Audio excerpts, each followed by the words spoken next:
for losers, man. I don't get involved in that stuff. But Angel Rashad Milligan rolling out. That's a good question. Brandon, We can't ask Rashad questions. Okay, Rashad. Yeah. What's up? Welcome back to the channel. My name is Rashad Milligan. If you are new to the channel, this is the road to 5K subs. Okay, man. So I'll just get to it like this. A channel announcement real quick of what's going on with the channel for tomorrow. So this past day or Saturday, I was outside in Atlanta and I was just getting content for real. I went to a couple of different places and stuff. So yeah, I have some original content coming out soon. It'll be quick stuff off the cell phone, which is a lot of what you guys already see. And then it'll be something that I feel like y'all haven't really seen on my channel in a while, which is just an original that kind of took some time and stuff like that on the channel. So that will be coming up as well in the next couple days. Hopefully I get both of them done tomorrow. That's kind of the goal, to knock out both of them tomorrow. And yeah, that'll be that. So salute to all the places around the city, all the people that showed me love, and yeah, that content will be out hopefully all tomorrow and stuff like that, so we can get about the week when the week gets here and stuff.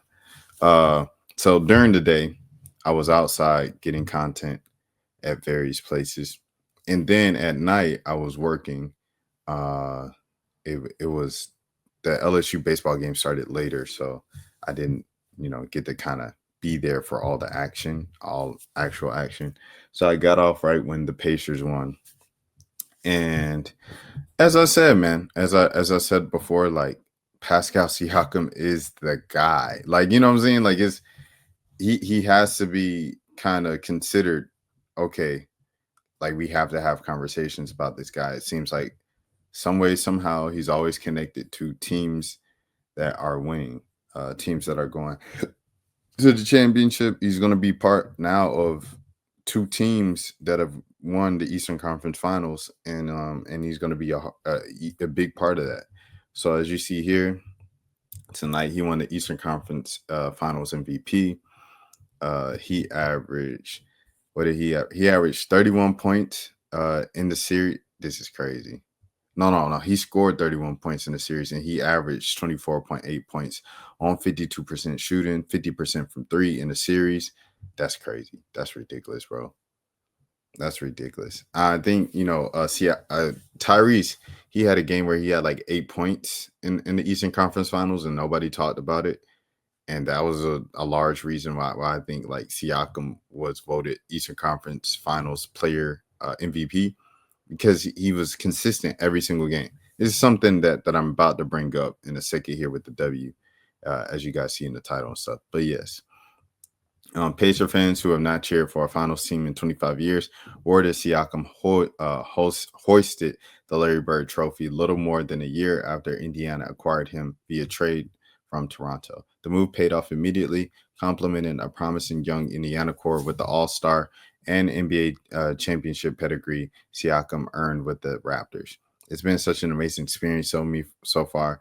From the first day that I landed here, the love has been amazing. Fresh off eliminating the Knicks 4-2, Siakam and Indiana now move on to top-seeded Oklahoma City Thunder in the NBA Finals, which tips off on Thursday. This is the second straight year, immediately when Siakam went to the Indiana Pacers, that they have gone to at least the Eastern Conference Finals. That's what I'm saying. This has to be discussed on, like, Siakam and his actual, like, impact on the game and where he stands as a winning, impactful player in the league. I don't know. It's just something that has to be discussed. Okay, now when it comes to actual OKC versus Indiana, I'm going with the favorite here. I don't think it's going to be pretty close with anyone who came out of the East. OKC dominated Indiana, as you guys see here. Wide range of margin or whatever, not that wide, but I don't know. I think just OKC is just a better team. They're just deeper, faster. They suffocate everybody defensively, and that turns into easy offense. And they've just kind of turned it up a notch against every single team this year.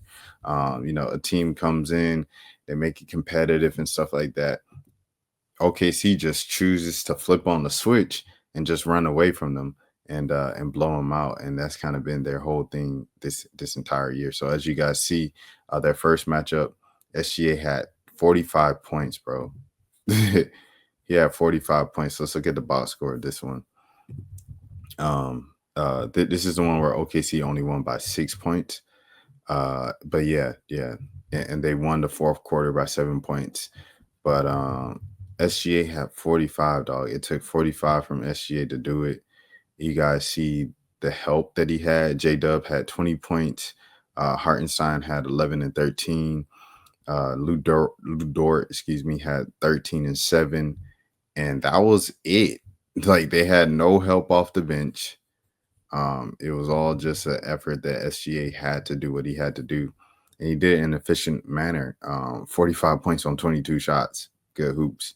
15 to 22 from the field. 4 or 5 from three-point range. And, of course, 11 for 11 from the free throw line. Siakam, once again, he was the second leading scorer of this game. You see the trend here. Tyrese Halliburton had 4 points in this game. This is exactly what we were talking about. 4 points in this game, 8 assists. It was a reason why dude wasn't an all-star. And it's a reason why people still hesitate to, like, put Hallie there, because a lot of times Hallie just disappears, bruh.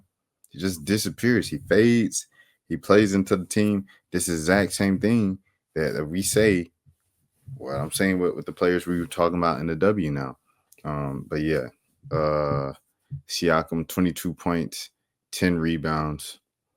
Even like I said, even when he struggles, he still finds a way to impact the game some other way. He was 7 of 14, so it didn't struggle that much. Shot 50% from the field. It was 5 of 7 from 3, 3 or 4 from the free throw line, and still had 10 rebounds. You know what I'm saying? So, but Nimbard, he was the one who had the 23 points, 9 rebounds, 7 assists for them. He was like the standout kind of player from the game, as you guys see. Miles Turner, 12 and 11, pretty standard Miles Turner performance. And Mathurin, he had 18, 6 and 3. So pretty outstanding performance from those guys. When you think about Mathurin and Nimhard. And yeah. Those are like the performances you want from those guys who are outside of the quote unquote big three for Indiana. But at the end of the day, you know, you got TJ McConnell coming off the bench with double digits, and Walker coming off the bench scoring double digits. At the end of the day, OKC just has more depth, bro. Like, when they can go, the rotation can go this far, bro. I don't think any other team, it didn't matter who came out of the East. Like, OKC was just gonna, like, in this game, Chet is not even playing. You know what I'm saying? Chet is not playing in this game. It's just OKC's depth is different, dog. They just outrun everybody, bro. They suffocate you and they outrun you. You know. So that was the first game. And then the second game, I already had it pulled up in another tab. You see just a balanced attack with SGA leading the way. 33 points on 23 shots. Not as efficient as the first game, but you'll take it. 50% from three-point range. 10 of 12 from the free throw line. And 8 assists, 7 rebounds. And then, hold on. Let me scroll up. In Indiana, okay, Halliburton showed up a little more here. 18 points. 3 assists, 4 rebounds. This is what folks is talking about, bro. This is what folks talking about. Hold on, let me turn my camera back on. This is what folks are talking about, bro. So yeah, this is something you see here. Siakam, 11 points, 9 rebounds in this game. It's really just a thing of just it's just better, bro. I would say Indiana went deeper into their bench here this game, but it just doesn't matter against OKC. Chet didn't play this game. Chet didn't play both games. He didn't play in both games, bro. So I think OKC just has too much for him. Isaiah Joe had 19 off the bench. it's just they can't compete with him.